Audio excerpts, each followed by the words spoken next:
Olá, boa noite. Sejam todos bem-vindos. Boa noite, Paulo. Boa noite, Léo. Boa noite, Cláudia. Boa noite, Léo. Tudo bem? Boa noite, Paulo. Boa noite, Cláudia. Boa noite a todos de casa. Tudo bem? Graças a Deus, tudo bem.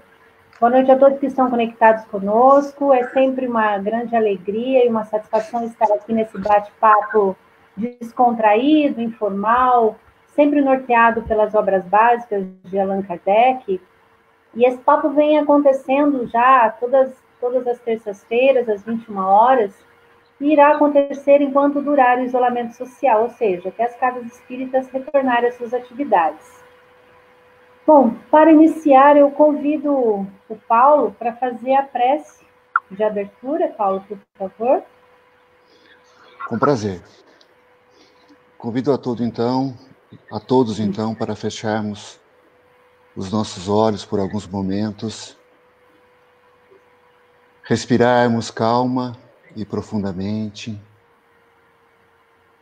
elevando o nosso pensamento a Deus, Pai de todos nós, Senhor das nossas vidas, a Jesus, Mestre e amigo incomparável, aos benfeitores e amigos espirituais. Queremos agradecer, Senhor. Queremos te agradecer pela oportunidade de aqui estarmos reunidos virtualmente, com o intuito de compartilharmos informações e aprendizados que recebemos de Ti. Queremos agradecer por toda a proteção e amparo que nos tem dado, por tantas coisas que nos tem evitado. A maioria delas nós sequer nos damos conta. Te agradecemos por isso, Senhor, e te rogamos que nos permita, que nos auxilie a cada dia mais honrar ao nosso Pai maior, a Deus, seguindo as tuas orientações, seguindo os teus ensinos, de forma a agirmos cada vez mais em conformidade com a lei do Pai e com os seus desígnios. Muito obrigado, que assim seja. Que assim seja.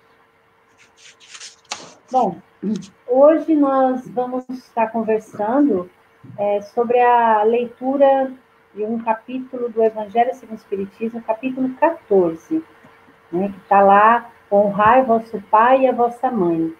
E eu convido o Léo para estar fazendo a abertura, Léo, dessa leitura para nós. Pode ser. Bom, vamos lá então. Hoje nós vamos fazer a leitura do capítulo 14, honrai vosso pai e vossa mãe. E nós vamos iniciar a leitura pelo item 2, então, né? Honrai vosso pai e vossa mãe, a fim de viverdes longo tempo na terra, que o Senhor vosso Deus vos dará. Piedade filial. O mandamento, honrai a vosso pai e a vossa mãe, é um corolário de leis gerais de caridade e de amor ao próximo, visto que não pode amar ao seu próximo aquele que não ama a seu pai e sua mãe. Mas o termo honrai encerra um dever a mais para com eles, o da piedade filial. Quis Deus mostrar por esta forma que ao amor se deve juntar o respeito, as atenções, a submissão, concedências, que envolve a obrigação de cumprir-se para com ele, ainda mais rigoroso, tudo que a caridade ordena relativamente ao próximo em geral. Esse deve se estender naturalmente às pessoas que fazem as vezes de pai e de mãe, as quais, quanto maior mérito têm, quanto menos obrigatório é para com eles o tratamento. Deus pune sempre com rigor toda violação deste mandamento. Para nós iniciarmos, não? Cláudia, você está ouvindo? Não, né? Dá uma travadinha. Bom, para nós iniciarmos, então, acho que vale primeiro buscarmos a tradução de honrar, voltarmos lá para a tradução do hebraico, onde vai trazer a palavra honrar, como sendo reconhecer o valor de uma pessoa, reconhecer o peso dessa pessoa, reconhecer a autoridade que ela tem. Porque nós vivemos, então, dentro de uma lei divina e nós vamos ocupando posições, hoje como pais, ontem como filhos que éramos e no futuro como avós, se tudo caminhar como imaginamos. Mas e quem coloca, então, essa lei, essa obrigatoriedade, quem vem primeiro, quem vem depois? Se faz importante compreender que a permissão de tudo que acontece vem de Deus. Então, Deus é quem nos permite vir como filhos ou vir como pais, e só por esse fato, ser Deus quem está ali colocando a sequência das encarnações, aceitando isso, já devemos honrar, então, ao que Deus tem nos colocado como oportunidade. Honrar pai e mãe, ele não vem como sendo uma escolha, vem como sendo, então, uma lei de amor, uma lei que nos envolve, então, pela piedade filial. E ele coloca nesse primeiro parágrafo a importância de amarmos aos nossos pais, porque se nós não amarmos nossos pais, nós não temos a capacidade, a possibilidade de amar nosso irmão. O que você acha, Cláudia, Paulo? É isso mesmo. Eu vejo que a piedade filial é a mais significativa manifestação de amor que o Espírito deve se impor. E a esse sentimento de amor, nós devemos acrescentar também, junto aos nossos pais, outros deveres. Eu acho que um dever fundamental é a gratidão. A gratidão deveria ser só pelo fato deles ter nos permitido reencarnar. Isso aí já seria uma gratidão, assim, sem medir, né? O respeito também entra, a obediência, a piedade filial também encaixa ali naquele momento de socorrê-los nas necessidades, proporcionar um repouso na velhice, cercá-los de carinho, de cuidado, como fizeram conosco quando éramos pequenos. Mas a gente vê que muitas pessoas os abandonam, né? E isso é muito triste. Porque tem lá no livro, agora eu não vou lembrar o nome, mas é da irmã Sheila, ela fala que nunca deixemos um velho sem o teu sorriso ou sem o seu abraço. Né? Ver o que a gente pode fazer por eles com alegria, com afeto, porque eles chegaram na velhice, mas nós estamos a caminho dela também. Então a gente não pode se iludir achando que a gente não vai envelhecer. Né? E a gente às vezes pode ser mais necessitado do que os nossos pais, do que os idosos que a gente conhece. Porque a gente hoje estamos aí na flor da idade, vamos assim dizer, né? Mas nós vamos envelhecer, nós temos filhos, e a maneira como a gente trata os nossos idosos é a maneira como a gente está educando nossos filhos a tratar nós lá na frente. Então, vejo que a gente tem que ser o exemplo. Se a gente quiser ser bem tratado, a gente tem que tratá-los bem também.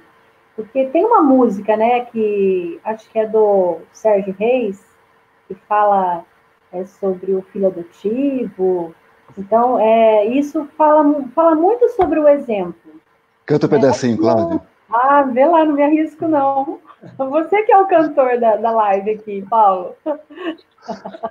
Eu me lembrei de outra música, Como Nossos Pais, né? Também, Regina, linda. Então, acho que é bem por aí, né? Você tem que ser o exemplo. Se você trata bem os seus pais, os seus avós, com certeza, seus filhos terão esse exemplo e irão te tratar bem também. Né? O que você fala, Paulo? Não, eu estava aqui pensando que honrar pai e mãe é um dos mandamentos, né? Dos 10 mandamentos, ele é o 5º. E a maioria dos mandamentos são vários nãos, né? Então, não matar, não roubar, não levantar falso testemunho, não. E esse 5º mandamento, ele é um mandamento que nos pede uma ação, né? Honrai. É o imperativo, né? Honra teu pai e tua mãe. Então, é como se fosse um dever mesmo, né? Então, ele nos diz assim, olha, você precisa fazer isso. Não é o que você não precisa fazer, mas o que você precisa fazer é honrar pai e mãe. Então, como a Cláudia disse, ainda que eventualmente alguém possa dizer, mas o meu pai é horrível, meu pai, eu nem conheço meu pai. Mas minha mãe é isso, minha mãe é aquilo. Jamais. Pelo simples fato deles nos ter concedido a vida, já é um motivo de gratidão, como a Cláudia disse. Não é?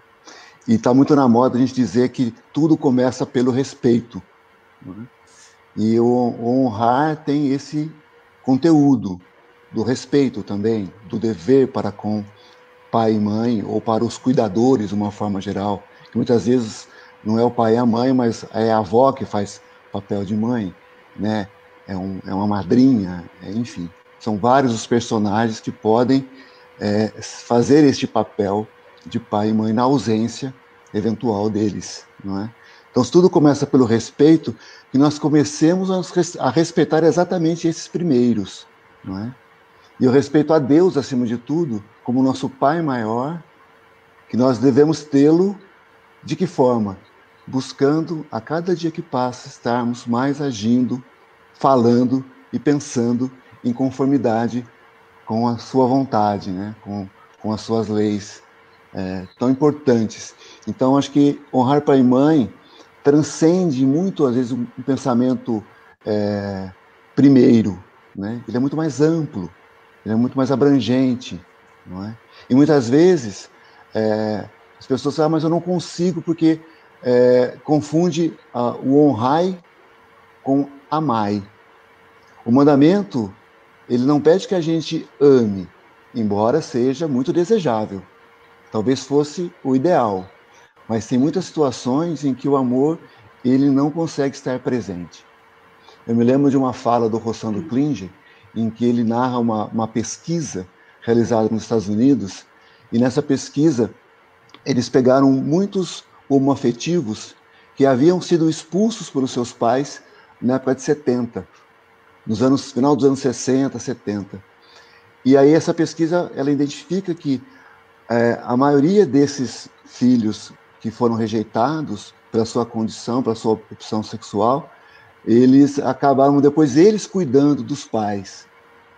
Enquanto outros irmãos que ficaram, que foram aceitos, acabaram cuidando das suas vidas e buscando seguir a sua carreira, uma grande parcela dessas pessoas foram eles que ficaram no final da vida, né, por volta do ano 2010, 2015, sendo os cuidadores dos seus pais.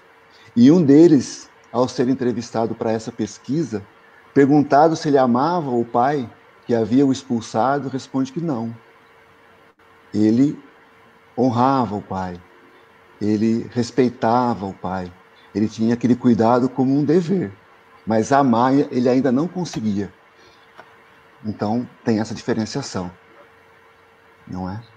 Vai se preparando para cantar no finalzinho, hein, Paulo?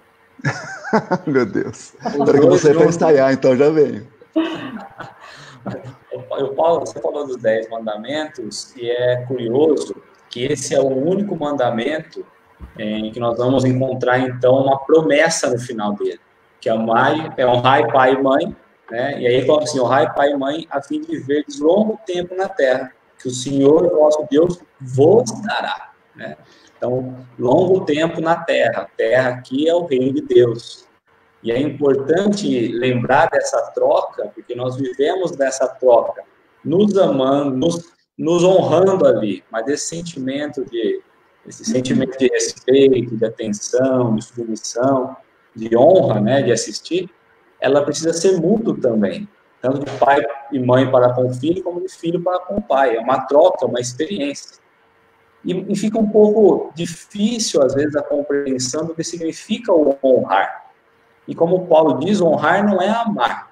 E para a gente possa ter uma compreensão um pouco melhor disso, hoje nós estamos aqui por quê? Né? Nós encarnamos por quê? Como que nós chegamos até aqui? Foi de avião? Foi numa nave? Né? Não. Foi através do útero de uma mãe, uma mulher. Não é a cegonha? Foi a cegonha? Talvez tenha sido a cegonha. Não é cegonha? Meu Deus. Não foi a cegonha.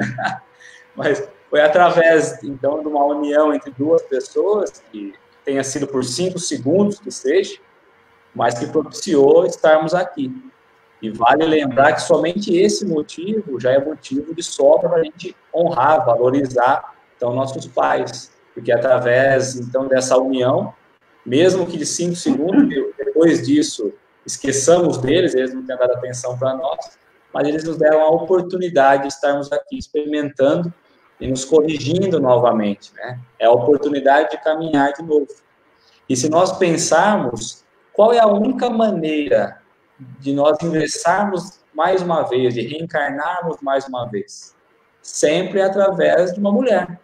Porque somente a mulher vai conseguir, né, ter o parto e tudo mais. Então, como é importante valorizar tanto o pai quanto a mãe, mas entendendo que ela é a única porta de acesso à nossa encarnação. É verdade, Léo, bem lembrado isso. Porque hoje em dia existem muitos formatos de família, né? Mas não podemos esquecer que a mulher aí é o centro, né? E é interessante também a gente lembrar que ninguém se vincula numa família sem uma razão. Né? Nós sabemos que o acaso não existe na obra da criação, não existe endereço errado na reencarnação. Ah, errei de endereço. Ou senão aquele velho ditado, aquele filho rebelde que briga com os pais, e daí ele vira e fala, eu não pedi para nascer, né? Ele não pediu, ele implorou para nascer. Ele pediu, pelo amor de Deus, me dá essa oportunidade de eu retomar, para eu reparar. Então, aquele espírito que pode escolher nascer numa família, daquele que brigou em vidas anteriores para realmente reconciliar com aquele espírito. Só que vem o esquecimento, e aí a gente cresce aquele filho rebelde, aquele filho ingrato. E aí a gente lembra que os filhos de agora serão os pais de amanhã. Porque aí eles vão ter a oportunidade, através da reencarnação, de ter um acordo, através das suas próprias obras. Então, nos cabe honrar nossos pais. E aí a importância da gente também, os pais, terem essa consciência, esse conhecimento, não é nem consciência, esse conhecimento que a doutrina nos traz da reencarnação, entender que aquele espírito, ele está seu filho. Amanhã ele pode ser seu pai. Né? E tem um trechinho num livro aqui do Chico Xavier, pelo Espírito Emmanuel, o livro chama Lei de Amor. Está lá no capítulo 2. Ele fala assim, o que foram em vidas anteriores esses pais autoritários? Aí responde, quase sempre os pais autoritários de hoje são aqueles filhos do passado, em cuja mente inoculamos o egoísmo e a intolerância. E o filho rebelde? O filho rebelde e vicioso é o irmão que arrojamos um dia a intemperança e a delinquência. E a filha desatinada, né? Aquela filha louca, maluca, rebelde? A filha detida nos desregramentos do coração, é a jovem que em outro tempo induzimos ao desequilíbrio e à crueldade. Vejam, quando eu li isso daqui, eu falei assim, nossa, olha a importância, a responsabilidade que nós temos com os nossos filhos. O desvio, a educação, a negligência, que muitas vezes nós cometemos na educação dos filhos. Né? Esquecendo da importância que é e do débito que a gente adquire com aquele espírito quando não educamos corretamente. Tem uma parte aí nesse capítulo 14 que fala... agora eu não vou lembrar onde está. Acho que é ingratidão, acho que é ingratidão, que tem uma parte lá que acho que Santo Agostinho pergunta lá para... Deixa eu achar aqui. Aqui, que pergunta, né? Que fizesse do filho concebido a vossa guarda? Ele responde, se fizeste todo o possível para corrigir as suas más tendências, e mesmo assim ele não se corrigiu, a sua consciência está tranquila. Mas, se acaso tenha desdenhado da educação, da moral, dos bons costumes, iludindo-se com a meiguice infantil, deixando assim de aparar as arestas do seu caráter, esse sofrerá as lágrimas do desencanto. Está lá na parte da ingratidão dos filhos. Então vejam a responsabilidade que nós temos com os espíritos que nos são colocados à guarda. Né? Porque muitas pessoas falam, é meu filho. Não, não é teu filho, ali está teu filho. E aí a gente entende esse pai autoritário aí, o que foi. Eu tive um pai super, hiper autoritário. E hoje eu consigo entender um pouquinho o porquê, né, que ele trouxe a rédea tão curta, assim, com as filhas, com os filhos dele na época. Hoje eu consigo entender e tenho uma gratidão imensa por ele ter dado uma educação rígida, porque eu precisava dessa educação rígida. Senão, talvez hoje eu não estaria aqui. Né? Então, eu acho isso, quando a gente estuda a doutrina, ela nos traz um conteúdo tão amplo para a educação da família, do modo geral, né? Que eu acho fantástico, fantástico. E é interessante pensar, né, Cláudia, que essa responsabilidade ela é recíproca, né? Se nós seremos cobrados pelos espíritos que foram confiados a nós na condição de filhos, né? Ou daqueles que nós cuidamos, também o próprio mandamento e esse capítulo do Evangelho nos fala desse dever, dessa responsabilidade dos filhos para com os pais. Né? O Léo citou bem esse, vou chamar assim de bônus que esse mandamento traz, né? Honrai pai e mãe, a fim de viveres longo tempo na terra que o Senhor teu Deus te dará. Né? E uma pesquisa feita praticamente 3.000 anos depois do mandamento ser escrito, né? Mostra, a ciência fala, através da psicossomática, que a maioria das pessoas que morrem cedo tinham conflito com os pais. Olha que interessante. Então, isso foi uma pesquisa realizada na área da psicologia, da psicossomática, que detectou isso, investigando que essas pessoas que morriam cedo, muitas delas, a maioria delas tinha conflito com os pais. Então, isso casa perfeitamente com esse bônus aí do mandamento, né? E como a Cláudia disse, eu acho muito importante hoje, nessa sociedade que a gente vive, de consumo, de muitas e muitas opções, que a gente não se deixe levar na condição de pais, né? E que a gente também reflita na condição de filhos, como que nós estamos vivendo a sociedade atual, né? Porque muitas vezes os pais, no afã de querer mimar os filhos, por estar muitos deles com muita carga, buscando fora a questão econômica e se tornam ausentes em casa, né? Se deixam muitas vezes se iludir, como o texto que a Cláudia leu, pela aquela aparência meiga das primeiras idades, né, da primeira infância, e aí depois, a partir dos 7 anos, o espírito vai se mostrando mais como é, a partir dos 14, que chega a puberdade, depois a adolescência, e ele vai se mostrando ainda mais, mas às vezes perdeu-se aquela oportunidade de ouro, não é? De você moldar o caráter daquele espírito, não é? Então, eu gosto muito da analogia em que você imagina o espírito ao reencarnar como um barro, né? Uma argila que você pode ir moldando, e quanto mais o tempo passa, menos moldável ela fica. Então, como dizem os antigos, né? É de pequeno que desentorta o pepino. Ou seja, é na infância que você vai dando os limites, as regras e mostrando qual é a realidade. E hoje, infelizmente, observa-se muito crianças que mandam na casa, adolescentes que não têm o mínimo respeito pelos pais, recebem tudo muito fácil, muito de graça, né? E quando os pais às vezes fazem uma opção por dar presentes ao invés de dar-se, de fazer-se presentes. Então, vai gerando um distanciamento muito grande deste mandamento, dessa orientação, lá de Moisés, que passa por Jesus, que reforça esse conceito, né?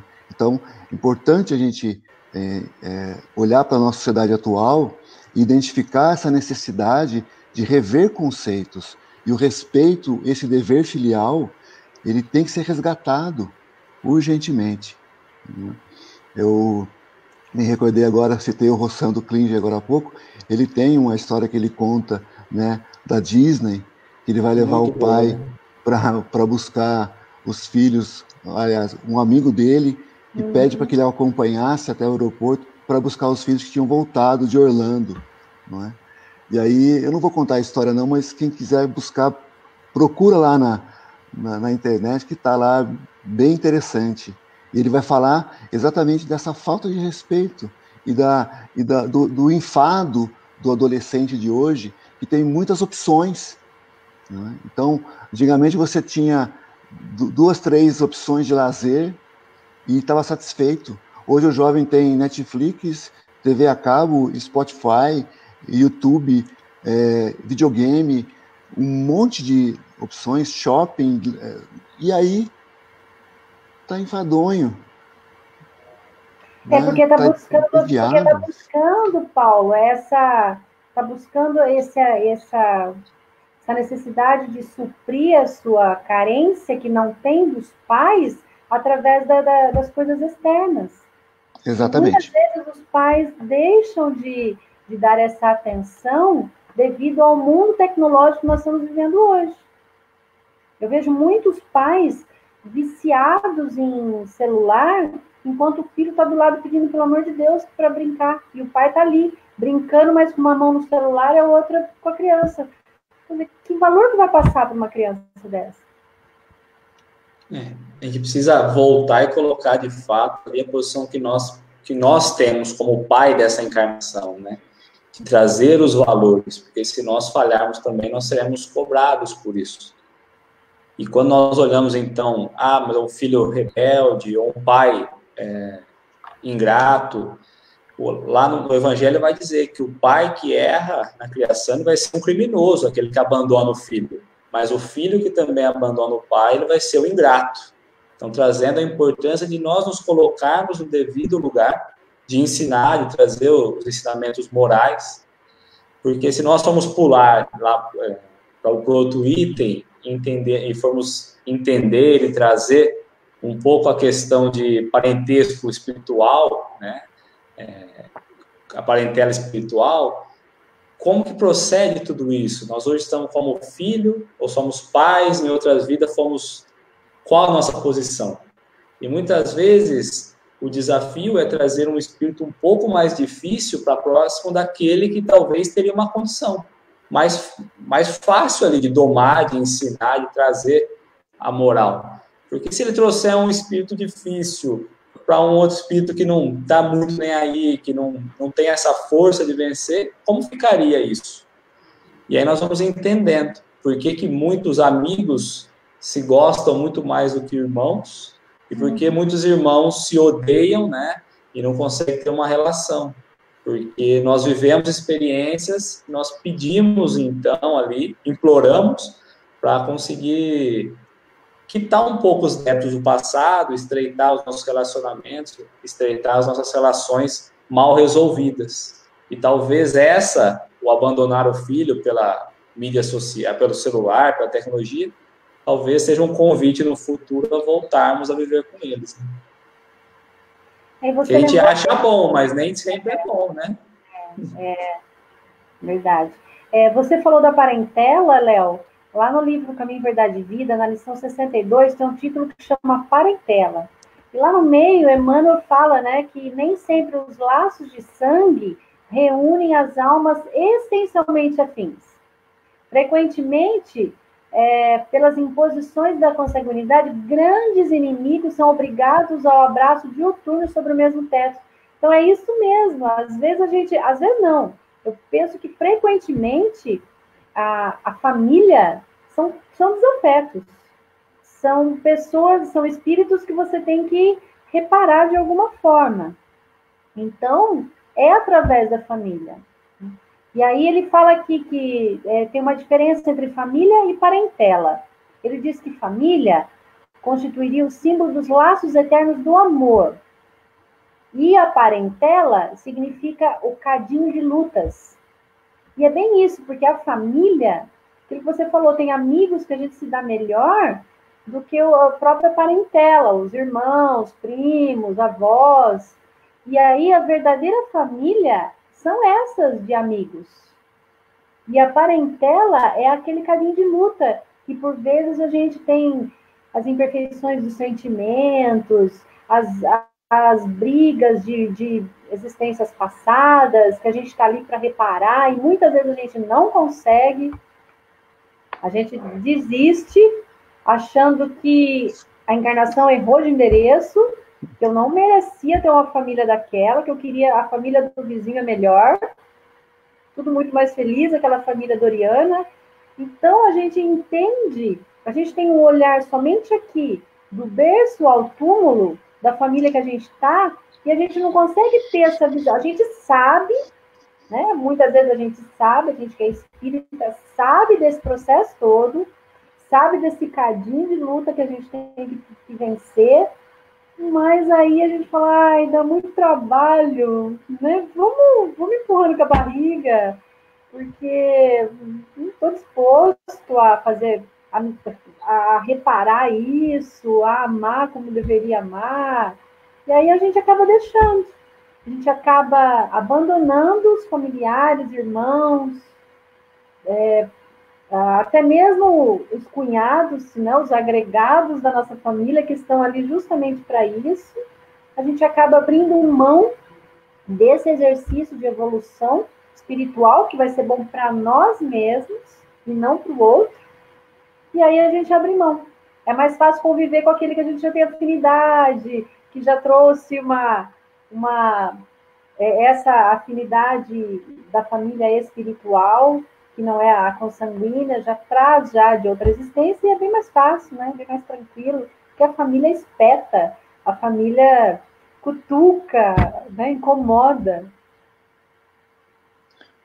Eu estou lembrando aqui de Lulu Santos, né? Ele diz que assim caminha a humanidade a passos de formiga e muitas vezes sem vontade, né? Eu estou falando que o Paulo é nosso cantor da live.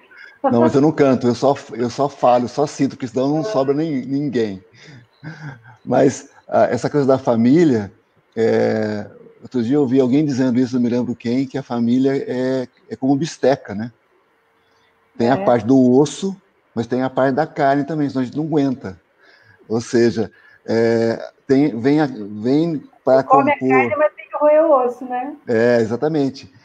Para compor o nosso núcleo familiar, vem espíritos com os quais nós temos ajustes a fazer e espíritos com os quais nós temos afinidade. Porque se fosse só os ajustes, só as encrencas, nós não daríamos conta. Então tem esse equilíbrio, né, para que a gente possa compor esse seio familiar. Isso de forma, uma regra geral, né?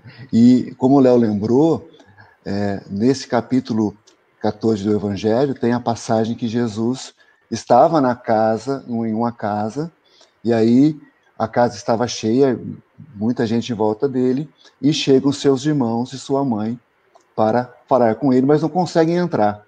E alguém chega até Jesus e diz, mestre, tua mãe e teus irmãos estão querendo falar contigo.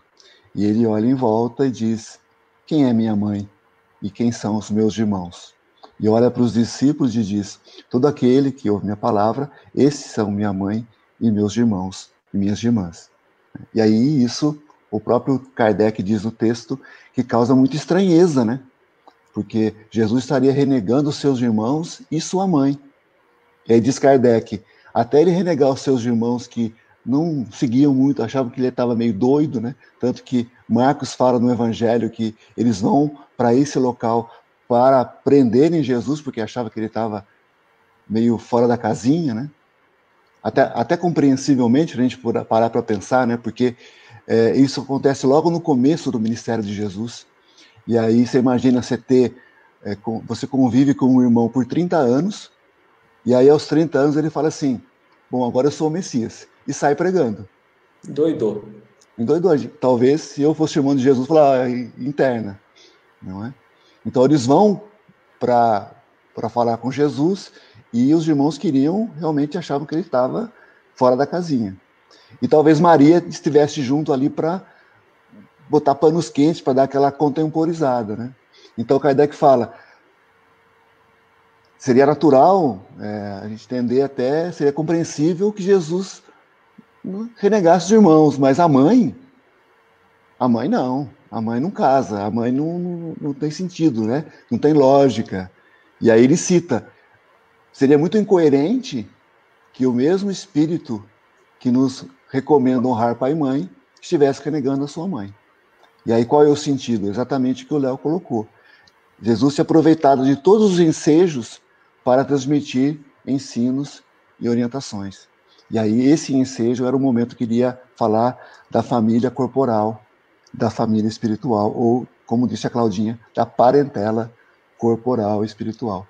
E é nesse cadinho, e é nesse burburinho, e é nesse caldeirão, muitas vezes, que é a família, que a gente vai se promovendo e vai cozinhando o espírito no sentido de preparar o prato, não é? Preparar o prato. E falando de Maria, eu me lembrei também agora que Jesus sempre respeitou a mãe. Eu me lembrei da boda de Caná, quando ela pede para que ele transforme a água em vinho, porque havia acabado o vinho daquele casamento, né? E ele fala, mas minha mãe, não chegou a minha hora ainda. Tipo assim, eu não posso me mostrar ainda como o Messias.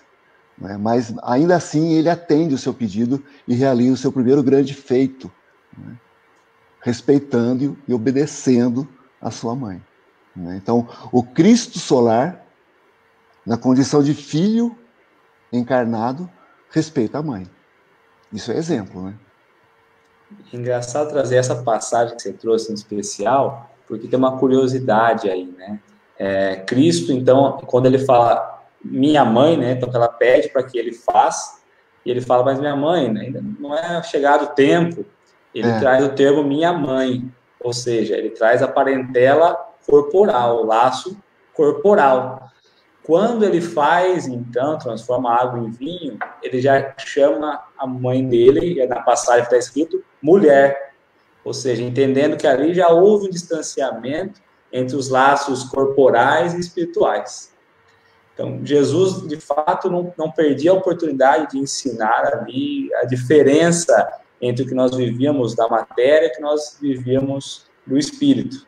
E eu até marquei aqui um lembrete que vai trazer laços espirituais. São duráveis, se fortalecem cada vez mais e se permanecem pelo mundo do espírito. Mesmo depois do desencarne, esses laços continuam. E os laços corporais são frágeis, como a matéria, e extinguem com o tempo. E muitas vezes na própria encarnação.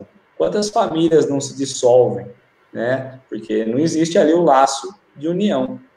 Então, como é importante a gente olhar para as coisas de Deus, para as coisas espirituais, entendendo que nós estamos nessa condição aprendendo, mas que nós fazemos parte de algo muito maior.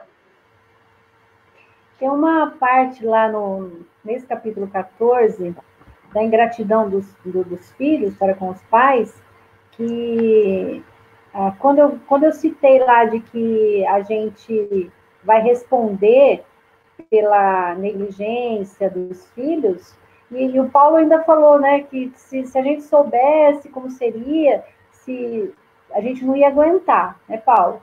Mas Santo Agostinho fala que a tarefa não é tão difícil quanto parece.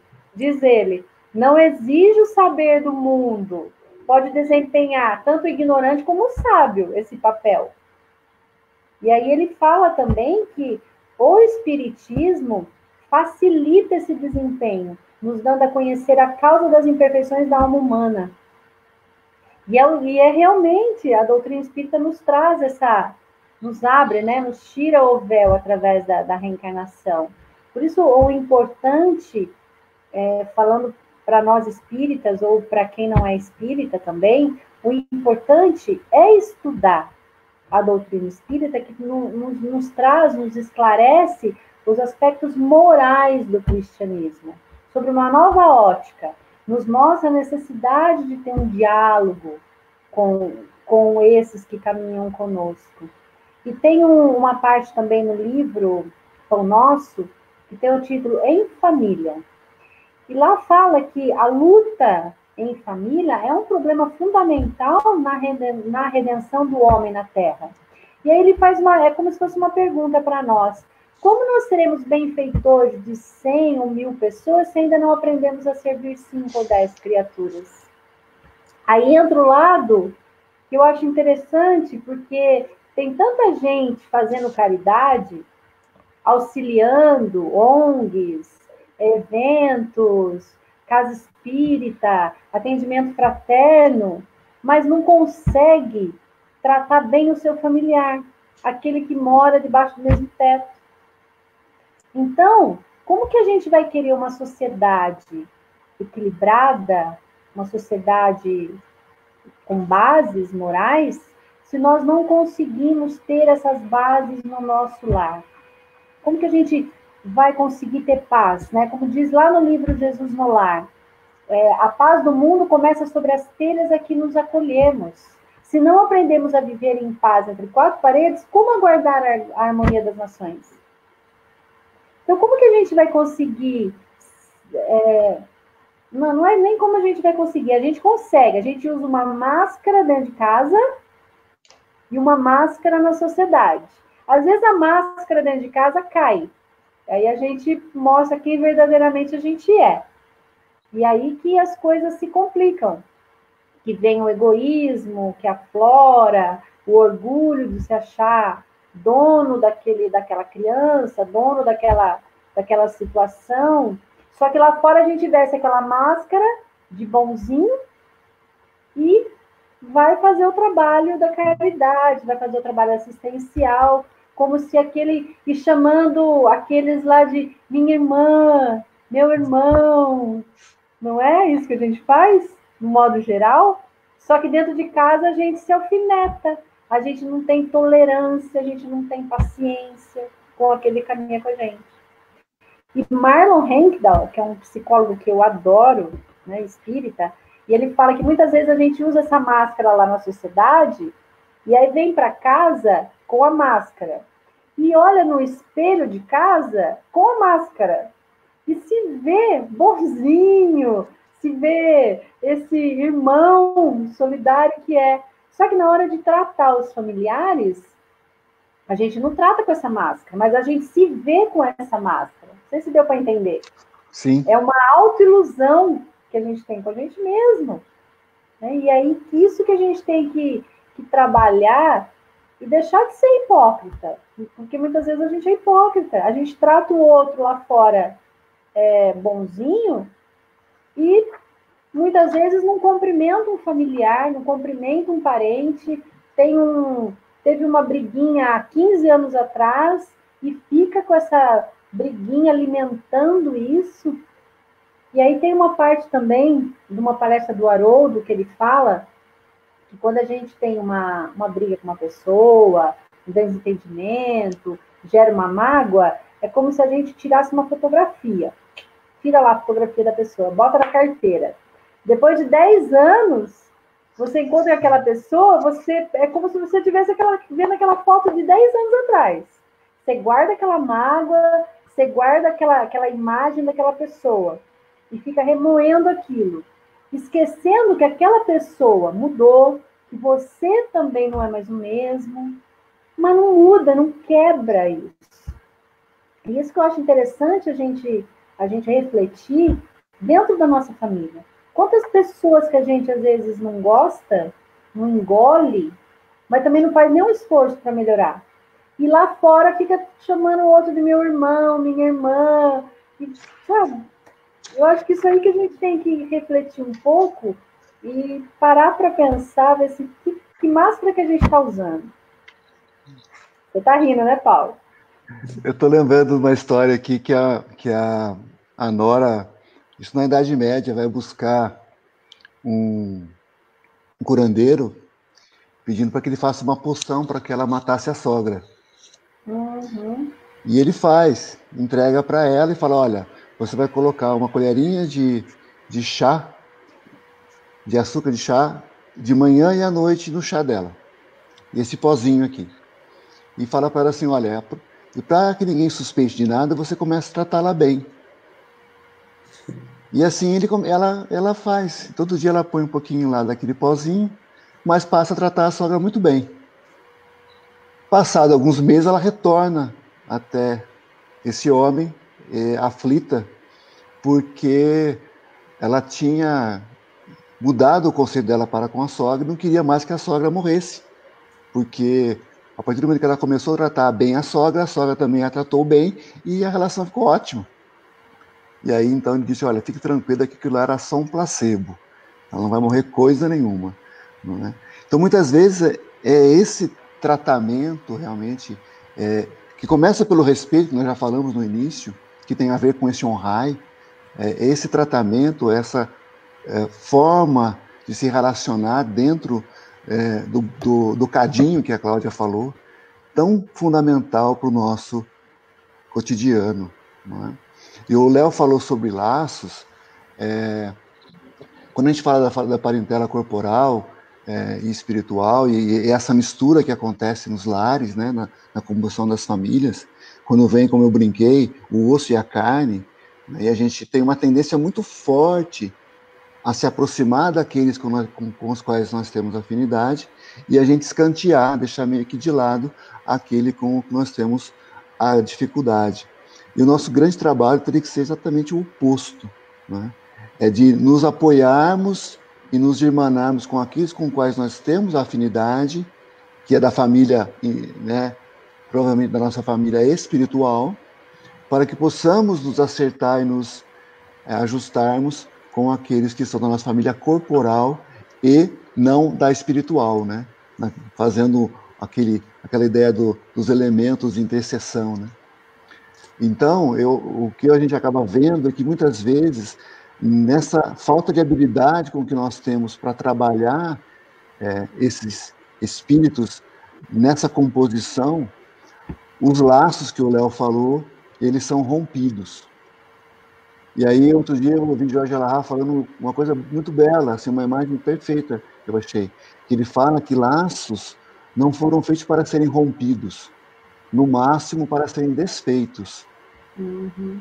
Então, se a relação, por exemplo, de um pai e de uma filha, de uma mãe e de um filho, de irmãos, enfim, qualquer que seja a posição, chegar num ponto de insuportabilidade, às vezes é marido e mulher, né, que a gente desate o laço, que a gente desfaça o laço, mas nunca rompa, porque o rompimento é sempre danoso, e o rompimento ele sempre vai gerar mágoa, quando não ódio. E aí isso não é produtivo para nós, enquanto espíritos. Não é nem um pouco interessante para a gente. Então, quando o Léo falou laço, eu me lembrei disso, né, que os nossos laços familiares, nossos laços afetivos, jamais nós devemos rompê-los. Quando muito, se não dermos conta, desfazê-los carinhosamente, né, com todo o cuidado para que não se arrebente, né? Porque senão vem outra música, do Claudinho. Aí vem aquela música assim, do Guilherme Arantes, para que ficar juntando os pedacinhos do amor que se acabou? Nada vai colar. Mas você sabe que vocês dois falando isso, trazendo essa história de enfrentar essas dificuldades, enfrentar a máscara, enfrentar os desafios, mudar o nosso comportamento e entender que nós vivemos nesses laços e nessas trocas, né? E estava aqui pensando, e como a lei divina, a lei natural, ela é perfeita, porque ela permite nós criarmos conexões, criar pontes. E essa ponte eu vou chamar como sendo amor. Porque embora às vezes estejamos nós, uma família corporal, através da nossa relação, do nosso carinho, do nosso envolvimento, dos laços que nós vamos criando nessa família corporal, é possível acoplar essa família corporal à família espiritual. Porque o amor possibilita isso. Porque a família espiritual é aquela que está seguindo os caminhos do mestre, que a gente se afiniza mais e tudo mais. Mas faz parte de nós transformar a pessoa que está conosco. Então, a transformação parte da nossa ação. E aí, essa ponte eu entendo, então, como sendo essa palavra mágica que nós conhecemos como amar. Amar um ao outro, né, como se fôssemos irmãos. E aí a gente traz, então, da família corporal para a família espiritual. É o migrar. E eu costumo dizer que esses nossos familiares difíceis, eles são nosso personal trainer. Se nós parar para analisar, gente, eles fazem a gente exercitar o nosso íntimo, né? Eles fazem a gente nós trabalharmos a nossa musculatura espiritual. E eles são nosso personal mesmo, mas eles não precisam saber. A gente não precisa agradecer, senão vai inflar o ego deles, eles vão ficar mais ainda, né? Se achando. Mas mentalmente, a hora que começar a irritar aquele familiar que só dele abrir a boca, dele respirar, o barulho da respiração dele já te irrita. Pensa que ele é seu personal, que ele vai fazer você trabalhar aquela paciência, aquela tolerância dentro de você, porque não é vivendo numa família onde todo mundo fala amém para você, todo mundo deixa você fazer o que você quiser, que você vai crescer. Você não vai crescer. Você vai ficar mais rebelde ainda, e vai atrasar o seu progresso espiritual. Então, pensa que aquele familiar, ele está ali para te auxiliar. Ele é seu personal. E dói, não dói? E vai na academia, a gente sente dor nos músculos. Então, incomoda. Aquele personal deve ter vontade de mandar fazer ele sumir da sua frente, né? Mas esse familiar é isso. Eu vejo, hoje eu consigo ver dessa forma. Para mim, funciona. Quando eu começo a me irritar, eu respiro e eu falo, não, está me auxiliando a trabalhar algo melhor em mim. Né? E uma das coisas que eu preciso trabalhar em mim é a paciência. E não tem coisa melhor do que a família para te fazer trabalhar essa virtude, não é? Mas sabe, Cláudio, você falou, né, uma coisa, só quando nós nos incomodamos com alguém, com uma atitude de alguém, é preciso olhar, porque na verdade somos nós que não aceitamos aquela atitude, é por isso que nós nos incomodamos. Então o errado somos nós, né? Sim, como é difícil isso. E quando a gente identifica alguma coisa no outro, é porque a gente tem em nós, porque o outro passa a ser um espelho, um refletor, né? Que reflete a nossa imagem ali.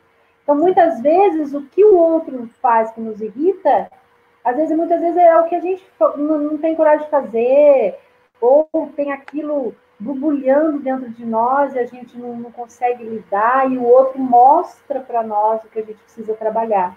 É o nosso ego. É a projeção da nossa sombra, né? É a projeção da nossa sombra, das nossas personas, como diz o Marlon Henckdal.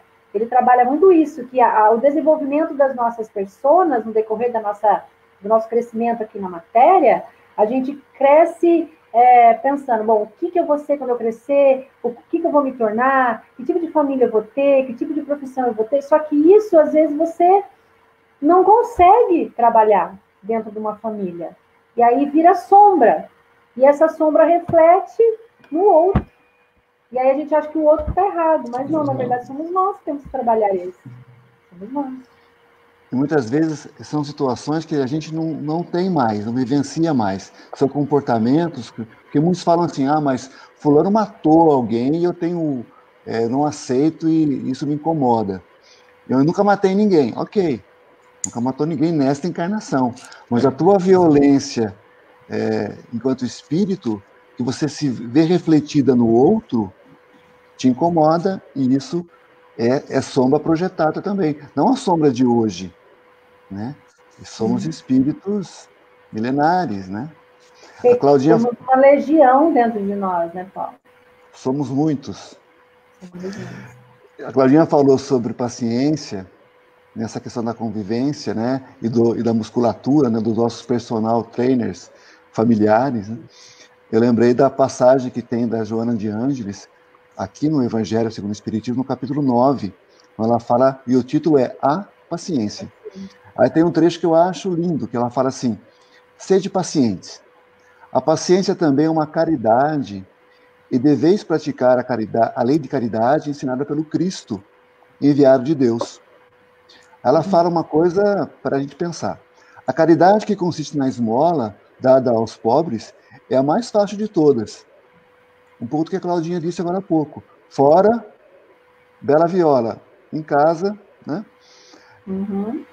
Outra há, porém, muito mais penosa, e por ser mais penosa, ela fala, e consequentemente, muito mais meritória, a de perdoarmos aos que Deus colocou em nosso caminho para serem instrumentos do nosso sofrer e para nos porem à prova a A paciência. nossa paciência. Como diz o Manolo Quezada, os instrumentos da nossa evolução, não é? Sim. E nós, enquanto instrumentos da evolução do outro também. Nunca nos esqueçamos disso, da contrapartida. Exatamente, né? Tem que lembrar disso, viu, Paulo? Porque às vezes a gente acha que o nosso familiar, ele não nos agrada, mas a gente esquece que a gente também não agrada a ele. Exatamente. A gente só olha a mão de ida, mas tem a mão dupla, né? É uma mão dupla isso, uma troca. E considerando que ele pode ter sido o pai nosso numa outra encarnação, devemos honrar pai e mãe. Aí piorou, né? Tudo é muito interligado, né? Exatamente. Quem é o pai aí? Quem é minha mãe? Quem é meu pai, não é? Como minha mãe colocou aqui, ó, na vida laço é sempre melhor que nó, com certeza, né? É verdade, dona Maria, verdade. O laço é mais fácil de desatar, como diz o Paulo. O nó, às vezes, muitas vezes você tem que cortar, porque não sai. Está tão apertado ali que não... Fazendo uma imagem aí, né? Às vezes a relação ela vai ficando tão emaranhada que aquilo que era um belo de um laço vira um nó. E aí é mais difícil de você desfazê-lo. Aí você acaba estourando, e que nunca é conveniente, né? A Claudinha falou lá no começo sobre a questão do dar a vida, né? E eu queria aqui, embora o Dia das Mães tinha ficado já no domingo anterior, mas como um mês das mães... Mas é o mês da família, é o mês de maio, o mês da família, né? Eu me lembrei do Divaldo, uma história do Divaldo que ele conta que quando colocaram certa feita uma menina na caixa, na lata de lixo lá na Mansão do Caminho, e ele vai para registrá-la no cartório, e aí quando chega no cartório, ele fala o nome da menina, e aí o escriturário fala, tá, e qual é o nome da mãe? Não tem mãe, só tem pai, eu sou o pai, pode registrar o meu nome. E fala, aí o tabelião fala, olha, eu já vi criança sem pai, mas criança sem mãe não existe. Não existe. Aí ele conta que aparece, então, o espírito Alta de Souza, que foi uma poetisa, né? Brilhante. E aí ela diz para ele, pode pôr o meu nome. E aí ele fala, o nome da mãe é Alta de Souza. E o tabelião, que não sabia quem era Alta de Souza, botou e seguiu a vida, não é? Então, não tem como, né? A mãe, o pai pode até dar linha na pipa e não ser conhecido, mas a mãe é figura presente de todos nós, não é? Então, existe RG sem o nome do pai, mas não existe RG sem o nome da mãe. O nosso preço de gratidão a todas as mães e o nosso olhar carinhoso para a Mãe Santíssima. Isso mesmo. A gente pode... O assunto, acho que ele é tão extenso, a gente podia ficar aqui umas 2 horas falando sobre família, sobre parentela, mas o nosso tempo aí já está no limite. E eu acho que é bem isso que a gente quis colocar mesmo, essa honra que temos que ter com os pais. E lembrar, se você não gosta da sua mãe, não gosta do seu pai, só lembra que você nasceu. Só isso. E isso daí já é o suficiente, porque se não fosse o pai e a mãe, lógico que a mãe também sozinha não faz nada, viu, Paulo? Precisa do pai também. Tem inseminação hoje. Mas a inseminação vai precisar. Vem da cegonha, né? A inseminação vai precisar do homem também, não tem como, né? Banco de espermas. Então, mas precisou de um homem, né? Para pôr o esperma no banco. Então, com certeza. Tô brincando. Se a gente não consegue amar, se a gente não consegue zelar, cuidar desses pais, lembra só isso, lembra que você não foi abortado, que você está aqui hoje, graças a ele. Então, tenha só essa gratidão que você tiver já é alguma coisa. Lembrar que a sua mãe, seu pai não te abortou, que você está aqui hoje. E você vê falando em pai e mãe, mas esquecendo o fato de ser pai e mãe, José é uma figura pouco lembrada dentro da história, né? Tem quase nada de José. A gente consegue buscar e ver sobre a vida de José. Mas ele foi uma peça fundamental. Porque quando nós olhamos lá atrás na história, a história conta que Maria seria morta, né? Apedrejada pela situação, como se apresentou. E ele, então, ali calado, passa a história inteira calado, mas talvez ele tenha feito o maior ato, que foi o aceitar aquilo. E trazendo isso para os pais, às vezes os pais, tanto o pai quanto a mãe, passa na nossa vida inteira calado, mas foi através deles que nós tivemos a oportunidade de chegar até aqui, e isso basta, porque daqui para frente é por conta e risco nosso. Acho que é muito, muito legal olhar para esse lado. Lembrar também que você é pai, que o Paulo é pai, né? E que você é mãe. Eu sou mãe.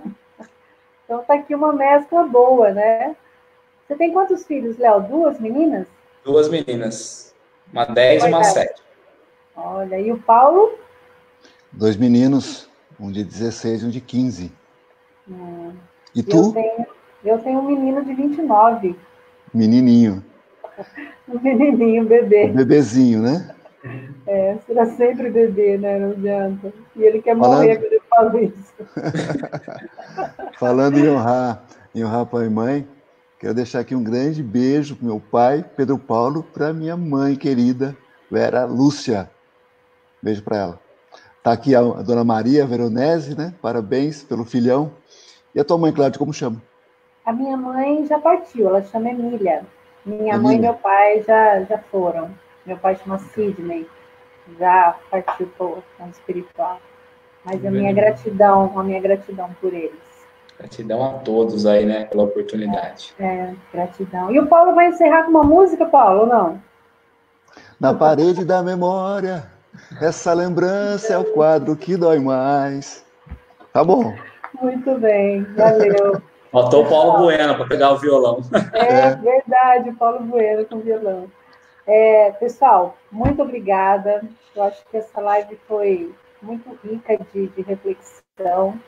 Estaremos aqui de volta na próxima terça-feira, às 21 horas. Iremos divulgar aí o capítulo do Evangelho, mas lembrando que nós estamos trabalhando aleatoriamente o Evangelho segundo o Espiritismo. Ok? Então, uma boa semana a todos e a minha gratidão a todos. Boa noite, beijo. Paulo. Boa noite, Léo. Beijão. Boa noite, um beijo. Boa noite, Claudinha. Boa noite, Léo. Boa noite a todos. Beijo grande.